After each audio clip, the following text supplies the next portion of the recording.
to another episode of Super Bytes with Suhani Singhal. Today I'm here in Los Gatos to interview the one and only Sherri Douville. Ever since she was young, Sherri was interested in the medical sciences and biology, majoring in the combined sciences at Santa Clara University, which is similar in curriculum to what other schools call biophysics or bioengineering. After she graduated, she went on to pursue a variety of diverse jobs and careers, from working in sales and management at retail stores, to working at Johnson & Johnson for over 9 years, working at a dozen disease states, to being an investment banker, a consultant, and now a CEO of a medical technology company.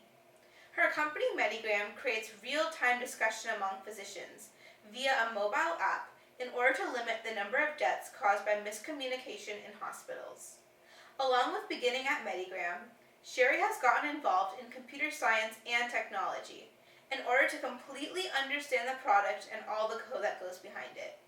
Her story is the true definition of combining her passion and what she loves, biology and the sciences, with computer science and technology to create something which solves real-world problems. Hopefully this will show everyone that computer science is important for everyone to learn no matter what field or passion they like, because they can combine it with whatever they love in order to become leaders and change the world.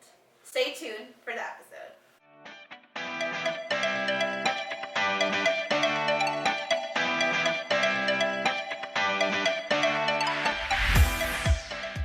Thank you so much for meeting with me today, Sherri. I'm really excited to learn more about your story and share it with girls all over the world.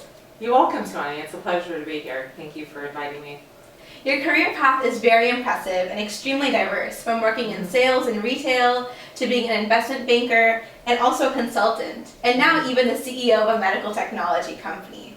So what has made you so confident and capable of being successful in many different diverse fields? Was there a moment or an experience which you had in your childhood maybe? Yes, I would just like to caveat by saying that I wasn't successful every day and every moment of all those fields, but like Michael Jordan likes to say that, he had to take X number of shots in order to make the ones that mattered. And so I think it's more important, to work to be successful and understand that sometimes, you're going to have some failure here and there. Now, I have done a lot of different things, and I encourage people to find their own path. And I think there's 3 main things that have really impacted, my ability to really reinvent myself and try new things. And the first is sports, which I played in grammar school, junior high, high school, as well as college. The second thing is my chemistry teacher in middle school. And then my third influencer, there's lots of influencer, in my younger years, is probably my academic advisor in college, and then certainly other mentors I've had, including my husband and my current board chair, are all huge influences that have enabled and empowered me to be able to do the different things that I've tried in my career. Definitely. I'm sure their influence has really given you insight as well and kind of brought you to where you are today. Definitely, yeah. There's one thing, nobody does it alone. Right. Yeah. Did you have a defining moment or experience in your childhood which kind of got you interested or made you pursue a field in STEM? Well, I think the defining moment had to do with I found STEM fairly easy compared to other coursework. I didn't find it any harder, than my other languages and history and things like that. But I think, it was really nice for me to hear, from my chemistry teacher in junior high, to have her tell me that I was really good at it, and that considering that I should stick with it. And I think that made a big impression on me. Definitely. And I know you mentioned your chemistry teacher, who was a big role model in your life, and especially in your childhood. But did you have any other female role models who kind of inspired you to pursue a career in STEM? I wish I could say that I did, but I think you need to really look to a wide variety of people as role models as you're growing up, as well as an adult. And I was actually just giving a talk yesterday in Palo Alto and encouraging younger professional women who are certainly older than you, but maybe in their 20s to 50s, to think about building their personal board of advisors, and certainly other women can be a part of that. but still, based on the statistics, if you need to understand, what success has looked like, in the technology field, you best, need to have some male advisors and male mentors to really understand how to move forward. And one aspect of your story, which I find very unique and really want to highlight, especially in this episode, is how initially your career was predominantly focused on biology and the sciences, like you had mentioned, and combined sciences at Santa Clara. But you still have to use and understand technology and coding today in your job as the CEO of Medigram. So I really want to relay the message to girls and show how computer science is used in every field. And it's really important that girls know how to code and do computer science no matter what their passions is, because they can combine them together. So can you talk to us a little bit about your experience with combining computer science with science in general, and how technology is important for girls to know no matter what? I'm glad you asked that, and there's so much that can be said, and I'll try to keep it very focused on what girls can think about doing today as well as doing tomorrow.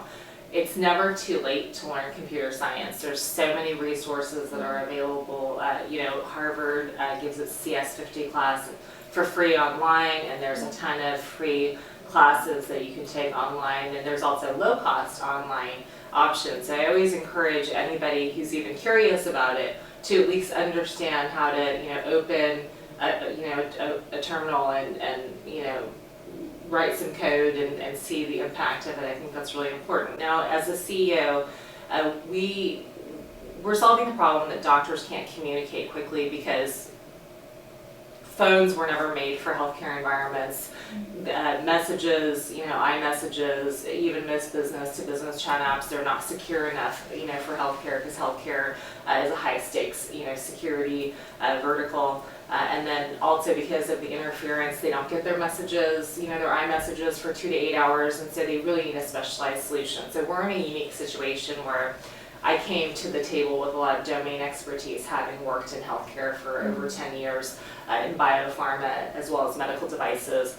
And then I needed to quickly get up to speed on the technical side. And the reason why it's so important to understand the technology is because to have the chance to really do a big job, you really need to understand how it all works. Yeah, so like, even though you aren't doing it maybe every day, you're not using technology, you have to know how it's being used and how your teammates are using it. Well, I also have to know how it's built. Right. Yeah, because otherwise how can I really collaborate with teammates if I don't understand the work that they do? So before you worked as a CEO of Medigram, you worked as a consultant, and even before as an investment banker. Do you need any sort of special leadership qualities in order to transition into being the CEO and have everyone else see you as like the leader? Well, definitely being adaptable is the number one thing. So I always share, with women that, the best opportunities are usually ones that are not neatly wrapped up in a box with a bow. They're normally just opportunities of situations that need to be fixed for some reason. If you have the passion and the interest for fixing something, or if you think something needs to be done, then it might as well be you. And sort of the harder and the messier it is, the more opportunity there is for you, both professionally as well as personally, to grow. And so adaptability, I think, is the number one thing. In terms of leadership skills, I think it's something you constantly need to work on. One of the dominant things that we work on for our whole company, because there's so much collaboration that has to happen, both within our team as well as with partner teams and customer teams, is communication. And so we are doing a ton of communication training all the time, turning people into great communicators in a variety of venues, whether it's a podcast, whether it's a panel, whether they're doing a keynote, and really understanding how to deliver in that context, not just for themselves, but also bring others along, whether those are colleagues or whether those are collaborators, on the customer side. And so I think communication is hugely important. Do you also have any mentors or female role models who inspired you or gave you support or advice through your journey to becoming a CEO? Yeah, so I've had definitely a non-traditional path, and I think I was talking about delivering in every part of your life, in your personal life as well as in your professional life, and interestingly, when you look at the people you admire the most, they're normally players in a great team. They're normally have a great relationship with their spouse, maybe a nice family, really a great teammate, at their place of work, and ideally in their community sphere as well. And so interestingly for me, I had a good number of close friends. I'm very fortunate, and I love to connect with both, the husband and the wife. I normally had different interests that I connected with both of those parts of the couple, and so I was very fortunate. But I really got a lot of support from the wives of a lot of male CEOs that I have as mentors today. Very important sponsors and mentors. Definitely. And is there one piece of advice which really stuck with you, or you still take to heart today? I think we're all different people with different skills and different interests, and I think the most important thing is to always try to meet people where they are, and make something useful or relevant to them, and just try to be present in the moment. That's really good advice.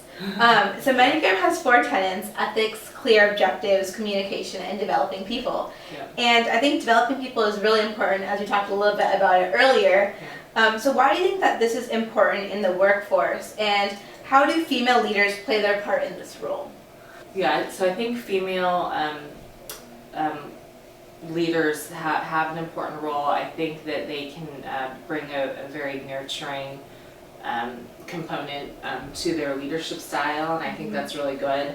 I think that a lot of probably what people would consider parenting skills are skills that are very critical in the workplace as well.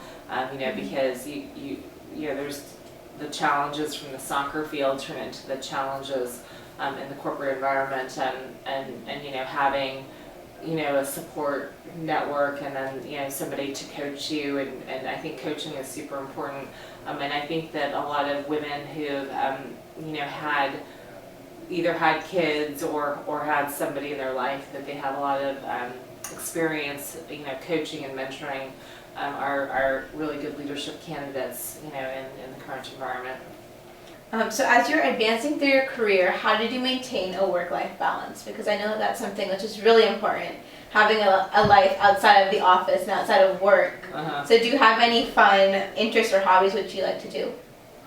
Well, I love to spend time with very close friends, and we love to cook really interesting, elaborate meals. And so that's my my hobby. We just celebrated our 10th anniversary with my husband, and we gave our friends the rub that we use for lamb roast, because we've been told it's unique. But that's kind of like probably the main hobby. I think we're unusual in that my husband and I were both very interested in medicine and technology, and we had a lot of similar friends before we got together, and then certainly we have the same friends now that we're married. But we have a lot of the same intellectual interests and professional interests, so we have very different skill sets, and I think that's part of what makes it work. And so I can't admit that we have a lot of balance. But what I think has been very lucky for me is that as a stroke neurologist, he really needs, if you had a family member that landed in the emergency department and the doctor made an observation, they wouldn't be able to make a diagnosis alone. They would need to get a hold of 5 different colleagues, which is very hard right now because of the things that I listed before, that there's bad connectivity, so the cell phones don't work, and then the iMessages and text messages, they're not secure, and then they're not arriving 2 to 8 hours. And so to live with someone who's so pained by the problem that you love, right, and that who's kind of always breathing down your neck, asking for the latest release of the platform, it's really a benefit to you as an entrepreneur, to have that news at home. So I mean, we do have fun with everything, with the business as well as with each other, but I wouldn't say that we have a lot of balance in the classic sense. I see. What do you think is the key challenge which women are facing today in the technology field, and how do you think that we as a society can help overcome these problems?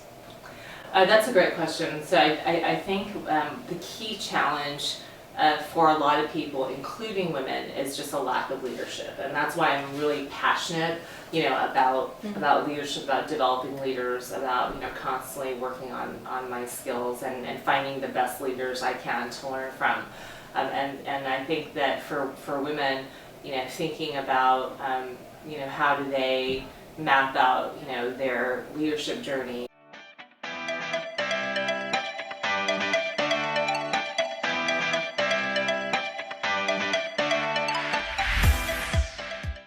So I have a bowl of questions. They're just fun questions to learn more about yourself. Okay. So I guess you can pick 3 questions, so you can pick the first one. Mm-hmm. And then just read the question and you can just tell us your answer. So what animal best represents you and why? So I've been told several times that I'm a lot like a cat, and may have to do with having the dark hair. That I've also been an athlete my whole life, from college to high school, junior high and grammar school, and so I've been told that sort of I work out every day, and so I think the way that I move through life, I've been told that I'm a lot like a cat.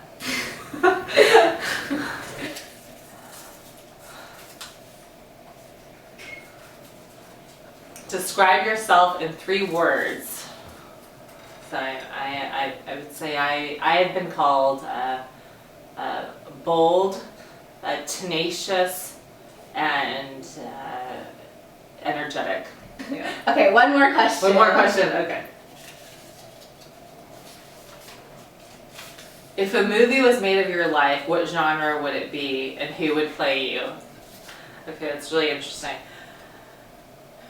I think it would be, a romantic comedy, and because of so much of the richness of my life. So I was adopted. I think I forgot to mention that, and I was adopted from Korea to an American family. Very unique situation, 4th generation, Bay Area. But I definitely still have attributes that are, native to my genetics as well, which makes me very different from a lot of people, in the family. So it's been a very interesting experience, a very lucky experience. So I think, who would play me? Yeah, I've been told that I look like a woman whose name I cannot remember at all, but she. I think her name is Lindsay Price. So I've been told that we look alike. So maybe she could play me if you meant to ask, who might look like me. Yeah, I think that's a lot of fun, and we learned a lot about you. So lastly, I'd like to end up this interview by asking one last question. What would be your biggest piece of advice which you would give to middle and high school girls who might be interested in pursuing a field in computer science, or maybe don't even know what they want to do yet? The biggest piece of advice that I would give to middle school and high school girls that haven't decided what they're going to do yet is to keep an open mind about possibilities for themselves, to stay on a continuous learning journey, and that always includes being a really great teammate, and working really well with other people, and so thinking about how they can be the best teammate possible, and really starting at home, with your siblings, your parents, and really keeping it top of mind all the time. I would also recommend doing sports. I think that tenacity and persistence that's required of really competitive sports is really key, because when you're solving a really hard technical problem, it's a lot of persistence and tenacity that needs to be, that you need to bring to deliver on whatever it is you're trying to solve. And I think somebody wrote a book called Grit. So I think it's some combination of teamwork, being a great teammate, and then with having grit, I think is because things are only getting more complex out there in the technology world, and any kind of business. The best business opportunities are extremely difficult and complicated, with a lot of stakeholders and a lot of parties, with a lot of dependencies and a lot of uncertainties, and it's really important to learn how to deliver, not just as an individual contributor, but also in a team environment, whether you're part of a team or whether you're leading a team. So that's what I would hope that all of these girls are thinking about as they chart their paths. Thank you so much for those words of wisdom. I really appreciated you inviting me here today, and I had a lot of fun learning about you as well. Oh, you're welcome. Thank you. Thank you. It was fun.